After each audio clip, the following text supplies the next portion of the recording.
আগে কি হয়েছে জানি না, তবে এখন কোনো ধরনের অভিযোগ আপনি পাবেন না নিশ্চিন্ত, এটা আমি শতভাগ মানে গ্যারান্টি দিতে পারি। আম্পায়ার বা বিচারক যে হয় সেটা কিন্তু আল্লাহর তরফ থেকে আসে, সে কিন্তু এখন বিচারক। খেলা শুরু হয়েছে এটা জানেন, বিভিন্ন চড়াই উতরাই করে বিভিন্ন সমস্যার কারণে ক্লাবগুলিও খেলতে মানে মানে অস্বীকৃতি জানিয়েছিল।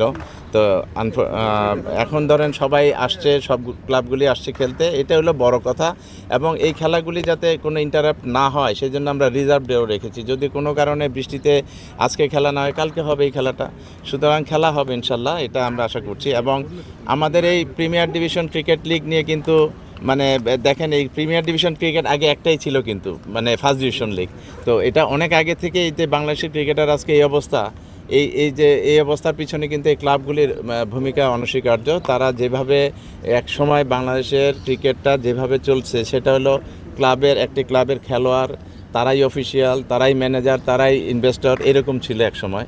এবং এটার থেকে আস্তে আস্তে আস্তে আস্তে আমাদের এই পর্যায়ে এসছে। সুতরাং এই খেলাটা না হওয়া বাংলাদেশের ক্রিকেটের জন্য একটি লজ্জাকর বিষয় হয়ে যেত। কিন্তু আলহামদুলিল্লাহ আমরা যেটা একটু দেরিতে হলে আমরা শুরু করেছি, আমাদের 2-3 মাস দেরি হয়ে গেছে এই লিগটা শুরু করতে, বাট ফরচুনেটলি আমরা শুরু করতে পারছি, এটা হলো বড় কথা। আমাদের এখানে কারো কোনো চয়েস নেই, সবগুলি টিম হলো বাংলাদেশের টিম, সবগুলি টিম ক্রিকেট বোর্ডের টিম। সুতরাং এখানে আবাহনীকে, মোহামেডানকে এটা না, এটা আমাদের টিমগুলি সব আমাদের, এটা কিন্তু প্রমাণিত হয়েছে। সবাই আমাদের সাথে সবসময় ছিল, এখনও আছে।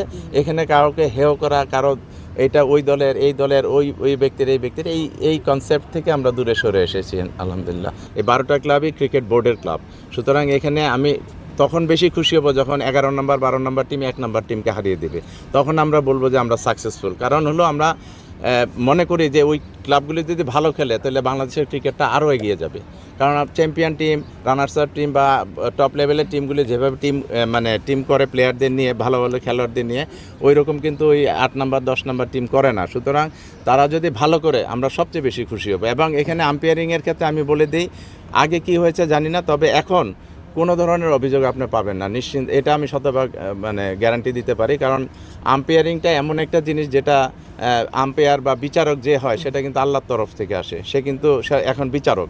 সুতরাং সে জেনে শুনে কোনো মানে অবৈধ বা কোনো অনৈতিক সিদ্ধান্ত দিবে না, এটা আমাদের দৃঢ় বিশ্বাস এবং সেইভাবেই কিন্তু মেসেজ দেওয়া আছে।